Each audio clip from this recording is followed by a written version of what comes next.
সালামু আলাইকুম সবাইকে, আশা করি সবাই ভালো আছেন।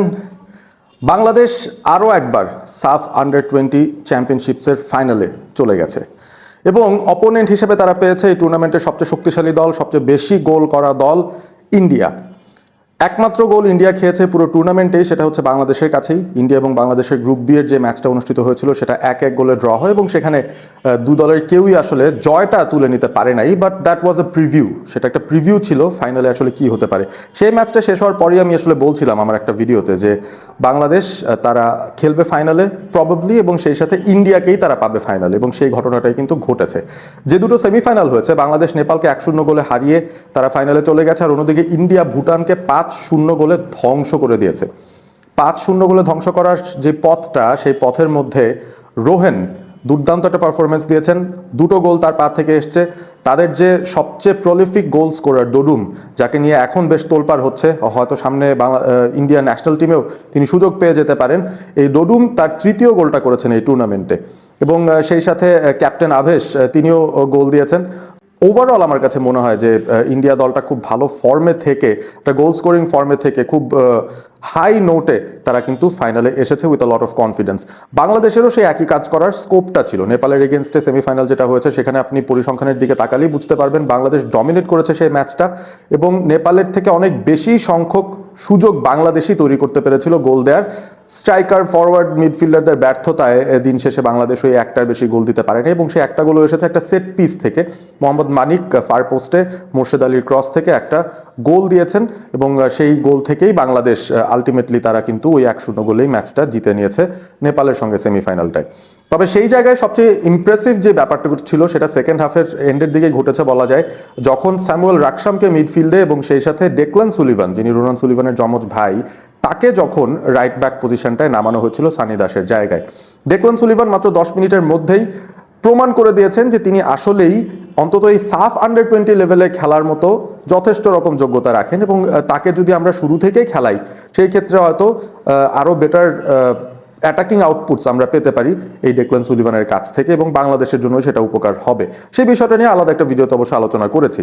তবে এই ম্যাচটা নিয়ে আমার কাছে মনে হয় যে ইন্টারেস্টিং যেই ব্যাটেলগুলো হবে, আমি অলরেডি প্লেয়ারদের নাম বলে দিয়েছি। আপনি ইন্ডিয়ার মধ্য থেকে সবচেয়ে ইম্পর্ট্যান্ট তাদের যে দুজন প্লেয়ার, তাদের যে ক্যাপ্টেন রয়েছেন জার্সি নাম্বার 10, খুবই অসাধারণ একজন মিডফিল্ডার, এবং আমার কাছে মনে হয় যে তিনি মানে ওভারঅল এই ইন্ডিয়া দলটার প্রাণ ভোমরা বলা যায়। তার কাছ থেকে একটা ভালো পারফরমেন্স ইন্ডিয়া ডেফিনেটলি আশা করবে, এবং সেই সাথে তাদের ফরওয়ার্ডের ডোডুম রয়েছেন, এবং সেই সাথে আরও একজন ফরওয়ার্ড রোহেন রয়েছেন। এরা কিন্তু খুব ভালো গোল স্কোরিং ফর্মে আছেন। তো ইন্ডিয়ার অ্যাটাকটাকে আমার কাছে বেশ শক্তিশালী এবং সমৃদ্ধ মনে হচ্ছে। বাংলাদেশের ডিফেন্ডারদের খুব শক্তভাবে তাদের ডিফেন্সিভ লাইনটা হোল্ড করতে হবে, এবং ভালোভাবেই তাদেরকে আসলে ডিফেন্ড করে যেতে হবে। আমরা যদি বাংলাদেশের ব্যাকলাইনের দিকে তাকাই, কারা আসলে এই ডিফেন্সিভ রোলটায় থাকবেন, ফাইনাল ম্যাচটায় সানি দাস থাকবেন কিনা আমি জানি না, কারণ তাকে মনে হয়েছে একটু টায়ার্ড, একটুখানি ইনজুরি তার মধ্যে বোধহয় রয়েছে, যে কারণে তিনি পুরো 90 মিনিটও খেলতে পারেননি। এই জায়গাটার মধ্যে আসলে ডেকলান সুলিভানকে ইনক্লুড করার একটা খুব ভালো স্কোপ রয়েছে। আপনারা যারা আসলে বলছেন যে হ্যাঁ, ডেকলান, ইব্রাহিম দুজনকে সুযোগ দেওয়া উচিত, বাদ দেওয়া উচিত মোর্শেদ আলী এবং ফয়সালকে, আপনাদের সঙ্গে একটু দ্বিমত পোষণ করছি সেই জায়গাটায়। কারণ প্লেয়ারদের পজিশনিংটাও আপনাদের মাথায় রাখতে হবে যে আসলে কে কোন পজিশনের player. Ronan Sullivan for example একজন প্রপার সেন্টার ফরওয়ার্ড, তার পজিশনটাই তিনি একদম থিতু হয়ে আছেন। ডেকলান সুলিভান মূলত একজন ডিফেন্ডার, মূলত একজন রাইট ব্যাক, যিনি রাইট মিডফিল্ডেও খেলতে পারেন, আবার সেন্টার ব্যাকেও তাকে সুযোগ দিলে তিনি হয়তো খেলতে পারবেন। তবে ওই যে ডেকলান সুলিভানের জায়গাটা, সেটা কিন্তু ফয়সাল এবং মুর্শিদার জায়গা না। মুর্শিদ আলীর জায়গা হচ্ছে আইদার রাইট উইং নাহলে লেফট উইং, উপরের দিকে তিনি একজন ফরওয়ার্ড। ফয়সাল হচ্ছেন একজন নাম্বার 10। সুতরাং তাদের সঙ্গে কিন্তু ডেকলান সুলিভানের আসলে পজিশনাল জায়গাটা কিন্তু মিলছে না, যে তাকে তাদের জায়গায় আপনি ঢোকাবেন। তাদেরকে রাখতে হবে, ফয়সালকে রাখতে হবে। He is one of the senior members of the team, এবং এই সুলিভান ব্রাদার্সরা আসার আগে বা অরিজিন প্লেয়ার্সরা আসার আগে কিন্তু এই মোর্শেদ আলী এবং ফয়সালই বাংলাদেশের এই এজ লেভেল টিমটাকে ক্যারি করে নিয়ে যাচ্ছিলেন। আন্ডার-20-তে বাংলাদেশ চ্যাম্পিয়ন হয়েছে, আন্ডার-19 লেভেলে বাংলাদেশ রানার আপ হয়েছে। এই যে বিষয়গুলো ঘটছিল, সেখানে কিন্তু মূল যেই পারফরমেন্সের জায়গা, সেটা কিন্তু মোর্শেদ আলী এবং ফয়সালের কাছ থেকেই আমরা পেয়েছি। সুতরাং তাদেরকে রাখাটা ইম্পর্টেন্ট ডেফিনেটলি হবে, তাদের সঙ্গে কম্বাইন করাতে হবে এই নতুন প্লেয়ারদের। ইব্রাহিম তাকে হয়তো শুরু থেকে আপনি নামতে দেখবেন না, তিনি হয়তো পরবর্তীতে নেমে একটা সার্জ ক্রিয়েট করতে পারবেন, একটা এনার্জি দিতে পারবেন ম্যাচটার মধ্যে যখন কিনা প্রতিপক্ষ একটুখানি টায়ার্ড হয়ে যাচ্ছে। অর্থাৎ সেকেন্ড হাফে একজন সুপার সাব হিসেবে ইব্রাহিমকে ডেফিনেটলি ইউজ করার একটা স্কোপ থাকবে। এখন টিম ম্যানেজমেন্ট সেটা তাকে ব্যবহার করবে কিনা আমি জানি না। পাকিস্তানের সঙ্গে ম্যাচে কিছুটা সুযোগ পেয়েছিলেন, ইন্ডিয়ার ম্যাচে কোনো চান্সই পাননি এবং সেমিফাইনালেও ইব্রাহিমকে কোনো মিনিট দেওয়া হয়নি।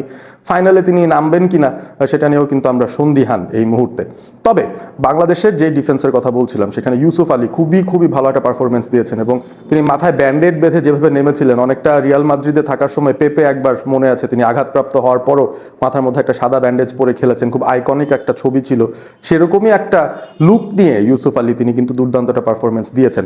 ক্যাপ্টেন মিঠু চৌধুরী তিনিও খুব ভালো সেন্টার ব্যাক হিসেবে পুরো টুর্নামেন্টে রোল প্লে করেছেন। ক্লিয়ারেন্সের জায়গা থেকে শুরু করে প্রতিপক্ষের ফরওয়ার্ডদেরকে আটকে দেওয়ার কাজ থেকে শুরু করে পেছন থেকে প্রেস করার যে জায়গাটা সেগুলোতেও কিন্তু তিনি ভালো পারফরমেন্স দিয়েছেন। সো মোটামুটি সেন্টার ব্যাক পেয়ারিংটা নিয়ে খুব একটা চিন্তাভাবনা নেই।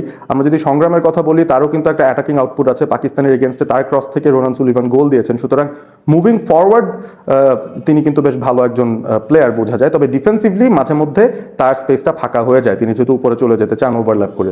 সো ওই জায়গাটায় বাংলাদেশের একটু সাবধান থাকতে হবে। রাইট ব্যাকের পজিশনটা আমার মনে হয় ডেকলান সুলিভান ইজিলি শুরু থেকে হয়তো ম্যাচ খেলতে পারবেন। ম্যাচ ফিটনেস আমার মনে হয় তার রয়েছে, থাকার উচিত, থাকার কথা।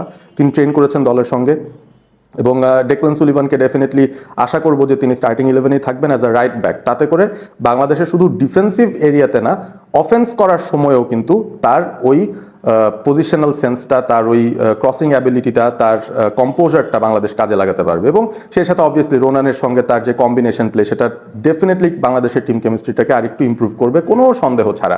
আর মোর্শেদ আলী আর ফয়সাল আমি বলবো দে আর ইন্টেলিজেন্ট এনাফ টু অ্যাডাপ্ট, সুতরাং তাদের কাছ থেকেও কিন্তু অ্যাডাপ্টেবিলিটি আমরা আশা করছি। এখন ইন্ডিয়ার দিকে তাকাই, they have a very good forward line, যেটা আমরা বলছিলাম যে তারা সবসময় গোল স্কোরের ভেতরে থাকে এবং যে কারণে বাংলাদেশের কিপার ডিফেন্ডারদেরকে খুবই টাইট একটা পজিশন ধরে রাখতে হবে। এই জায়গায় একটা ক্রিটিক্যাল ব্যাটেল হবে মিডফিল্ডে। আমার মনে হয় আমরা অনেক সময় ভুলে যাই যে একটা ম্যাচ জেতা বা হারা সেটা কিন্তু ডিপেন্ড করে মিডফিল্ডের কন্ট্রোলটা কেমন হচ্ছে। মিডফিল্ডাররাই মূলত ম্যাচের টেম্পোটা সেট করেন। বাংলাদেশ কোন টেম্পোতে খেলতে পছন্দ করে? আমার কাছে মনে হয় যে they want to play on the counter attack. প্রতিপক্ষকে বল দিয়ে রাখবে, তারপর একটা বল যখন তারা রিট্রিভ করতে পারবে নিজেদের হাফে, সেখান থেকে খুব কুইকলি ট্রানজিশন করে তারা একটা আক্রমণে যেতে চাইবে। মোর্শেদ আলীর পেস আছে, আপনার যদি মানিকের কথা বলি মোটামুটি পেস আছে, তিনি ডেফিনেটলি খেলতে পারবেন। আমরা যদি রোনান সুলিভানের কথা বলি তারও কিন্তু পেস আছে। সো ওই জায়গাটা আমরা ব্যবহার করার চেষ্টা করি সাধারণত। তো ওইখানে আমার মনে হয় মিডফিল্ডে আমরা যখন দেখছি সেখানে মৃধা খেলেছেন, সেখানে ফয়সাল খেলেছেন, সেখানে চন্দন রয় খেলেছেন, তাদের পারফরমেন্সটা একটুখানি আমার মনে হয় মলিন হয়ে আছে। তারা মিডফিল্ডের কন্ট্রোলটা সেভাবে নিতে পারছে না। অনেক সময় দেখা যাচ্ছে অ্যাটাকগুলো তাদের বাইপাস করে হয়ে যায়, আবার ডিফেন্ড করার সময়ও তাদেরই বাইপাস করে কিন্তু লং বলগুলো ডিফেন্ডারদের কাছে সরাসরি চলে যাচ্ছে। সুতরাং তাদেরকে আরেকটু ইনভলভ কিভাবে করা যায় ওই ব্যাপারটা নিয়ে নিশ্চয়ই বাংলাদেশ ট্রেনিং গ্রাউন্ডে কাজ করবে। এবং ইন্ডিয়ার মিডফিল্ডের এগেনস্টে বাংলাদেশকে যদি টেক্কা দিতে হয়, যেটা আমরা গ্রুপ পর্বের ম্যাচটাতেও দেখেছিলাম, ইন্ডিয়া কিন্তু পজিশন ডমিনেট করেছিল মিডফিল্ডে এবং সেটাই বাংলাদেশের জন্য একটা বড় সমস্যার জায়গা হতে পারে এবং সেই সমস্যার সমাধান হতে পারেন স্যামুয়েল রাকসাম। তাকে শুরু থেকে অন্তত একটা সুযোগ আমি আশা করব বাংলাদেশ যেন দেয়। দিতে পারলে আমার মনে হয় মিডফিল্ডে আরেকটু কম্প্যাক্টনেস চলে আসবে। চন্দন রয় রাকসামের একটা পার্টনারশিপ হলে আমার মনে হয় একটা নাম্বার 6 নাম্বার 8 এরকম একটা কম্বিনেশন হতে পারবে। একজন বক্স টু বক্স যাবেন, একজন একটু হোল্ড করবেন, ডিফেন্ডারদের সাথে দাঁড়িয়ে থাকবেন। তো সেই ক্ষেত্রে মনে হয় মৃধাকে একটা ব্রেক হয়তো দেওয়া যেতে পারে। তো দেখা যাক শেষ পর্যন্ত বাংলাদেশ কীরকম একটা 11 নামায়। একটু অ্যাটাকিং মাইন্ডসেটে যদি চিন্তা করি আমরা, ডেফিনেটলি আমাদের ডেকলান সুলিভানকে স্টার্টিং 11-এই রাখা উচিত অ্যাজ আ রাইট ব্যাক এবং রোনান সুলিভানের কাছ থেকে আমরা একটা গোল এক্সপেক্ট করছি। তিনি দিতে পারতেন গোল, ওই নেপালের সঙ্গে ম্যাচটাতেও তার সুযোগ এসেছিল, আনফর্চুনেটলি সুযোগগুলো কাজে লাগাতে পারেননি। তবে 2টো গোল দিয়েছেন রোনান, একটা অ্যাসিস্ট তার রয়েছে। আশা করবো যে তিনি ফাইনালে গোল দিয়ে বাংলাদেশকে ম্যাচ জেতাবেন এবং এটা কিন্তু একটা ছোট ধাপ। সাফ জেতা বাংলাদেশ আগেও জিতেছে এজ লেভেলে, সেটা খুব একটা বড় বিষয় নয়। তবে ওই কন্টিনিউইটির যে জায়গাটা, যে সাফল্য ধরে রাখার যে ব্যাপারটা, জিততে থাকার যে অভ্যাস করাটা, ট্রফি জেতার যে অভ্যাস পাওয়াটা, সেটা কিন্তু বাংলাদেশের এই এজ লেভেলের প্লেয়ারদের জন্য ইম্পর্টেন্ট। কারণ তারা যখন সিনিয়র টিমে যাবেন পরবর্তীতে যেন সেই একই ধাঁচে একই কনফিডেন্স নিয়ে তারা খেলতে পারেন, সেই বিষয়টা যেন ইনশিওর্ড হয়, সেটাই আমরা আশা করব। সুতরাং সাফের এই টুর্নামেন্টটা ফাইনাল, শক্ত প্রতিপক্ষ ইন্ডিয়া, তাদের এগেনস্টে আমাদের ছেলেরা ভালো করুক, সেটাই আমি চাই। একটা চমৎকার ফুটবল ম্যাচ আমরা দেখি, তারপর রেজাল্ট কি হয় সেটা দেখা যাবে।